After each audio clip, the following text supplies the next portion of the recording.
My name's Andy Jefferson. I'm with Husqvarna North America Media Department. We're out here at Kahia Creek today doing an intro on our new line of motorcycles for 2017. We have a new bike, TC 250, the Motocross 250, all new from top to bottom, new motor, new frame, completely a new motorcycle for us this year with all of the upgrades from our last year's very successful FC unit. We also have a TX300, which is the same thing. It's taken the technology from our brand new TC 250 and put it into our TX300. Just a little bigger motor for off-road, electric starter on our two-stroke.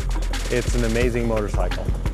All of the bikes have air suspension, new triple clamps for us, all kinds of products that have been improved on the bikes for 2017.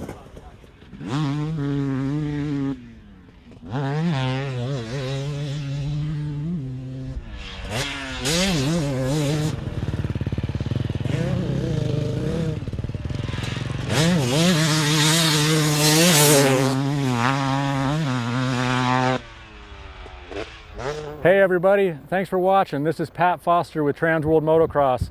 Husqvarna brought us out to Kahia Creek today. We're riding the 2017 TC 250. Man, it's been a long time since I've ridden a two-stroke. You forget how much fun they are. I grew up on a two-stroke, and most of my racing career was on a two-stroke. And even though it was a lot of years ago, it's amazing how quickly it comes back to you. I feel like I'm 18 again, especially out here at Kahia with these soft berms. It's perfect for riding a 250 two-stroke. So the TC 250 is all new this year. It's a completely new bike from the ground up, new frame, new motor, new everything. I think they said maybe the wheels are the same, and that's about it. The motor is probably one of the best 250 motors I've ever ridden with. Really a broad power band. Obviously it's not as broad as a 450 four-stroke, but this power is leaning more that way than what I was used to riding the older two-strokes. It doesn't build its power quite so much with revs as it does with torque. Comes on pretty strong on the bottom. If this were my bike, I would most likely put a tooth on the rear sprocket just to give a little bit more pull out of the bottom. I think Husky was aiming towards a broad, smoother delivery, one that people are more familiar with the four-stroke, and they did a great job. It's excellent. But for me, I'd like to build my low end with revs, and a tooth on the back would help do that. It'd help pull it out of the corners just a little bit better.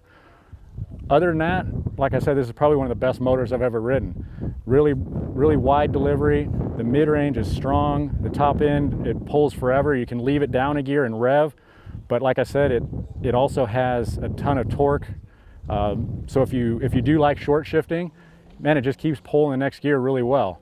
So it's really a versatile 250 compared to 250s of the past that I've ridden, where you really have to stay on the pipe and rev it hard. This is a little bit more forgiving. It's a little more rider friendly, and I think a lot of people would enjoy it.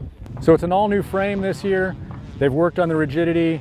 They've worked on the height of the head pipe, changed the geometry a little bit. The bike feels very planted. It feels stable. It's not too rigid, not too much flex. Everything feels pretty good. Obviously the track's not very rough yet, so it's hard to get a good feel on the suspension. But from what I can tell so far, this is one of the best air forks that I've ever felt. It's got one of the smoothest, most progressive actions, where a lot of air forks, they feel sticky and tight up on top. This feels like it's got a spring on it. When you're sitting in the pits and you're bouncing on the front end, it's smooth, it feels compliant. Out on the track, on the big hits, it's substantial enough to absorb the big hits without getting that harsh part in the middle of the stroke. Like I said, it's not very rough yet, but so far I'm pretty impressed with the new air fork. It seems to work really well. The rear end is a nice complement. The rear shock might be a little bit soft for me as it starts to get a little rougher. We haven't played with much adjustment. We've got a lot of room left, so I think we'd find a setting that worked well. But as it's been so far, the handling's been fantastic. For those of you who spend most of your time on a four-stroke, the two-stroke's pretty fun because there's just so many fewer forces on the bike. You don't have the significant torque on the bottom, and you don't have the engine braking when you shut down. There's all these forces fighting against you as you apply power and as you shut off the power. This bike just, obviously it freewheels when you shut off. The power rolls on smooth on the bottom, so it just feels light. The front end feels light. It's planted. It's not wandering, but it's got a light feel where it'll go wherever you point it. Going into corners, especially these soft berms, it's really fun. You can just go in, keep it pinned, and just oversteer just a little bit to slow the front end down or carve a little harder. Something that kind of gets you in trouble with a 4-stroke, especially if you start shutting off, the weight transfers to the front with the compression braking. The 2-stroke is pretty forgiving in that manner, and that it'll just go where you point it, and it doesn't want to knife or dive on you. As is typical with the Husky, the hydraulic clutch is terrific.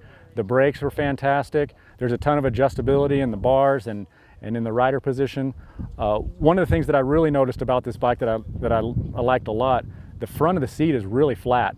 So especially on some of those turns where you're trying to go in and not shut off, you can get way up on the front and really stick the front end in the corners. There's a ton of room to move around in the, like I call the rider cockpit. Just very nice rider compartment, tons of room. All in all, it's just a really fun bike to ride, and I think it'd be really competitive, especially if you're an aggressive guy or you grew up riding a 2-stroke and you're familiar with how to make it work well. Obviously, there are some aspects of it that aren't quite as competitive against a 454 stroke, but there are a lot of sections where it would be. And as far as just being fun, this thing's off the charts. Just had a great day today, and if you haven't had a chance to ride one of these and you get the chance, you should do it, because I think you'd really enjoy it. You'd have a good time. Anyways, guys, thanks for watching.